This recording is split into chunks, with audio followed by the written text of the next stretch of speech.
All right, we got a Nissan Pathfinder in the shop today. We're going to work on this car, and mainly the customer's complaining about a leak in the tire. So let's see if we can find why it's leaking. She's running road ones on this bad boy. Let's see what's up with it. First, we check all the pressure in every tire and see which one is the lowest. After lots and lots of hard work, I found it. I believe that it would be in there.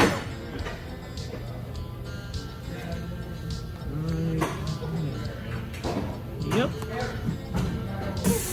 Now we're going to break down the bead. There it is. Now we'll buff it and go from there. I'll show you guys what it looks like when I'm done. This is what it looks like finished. Nice patch, well done.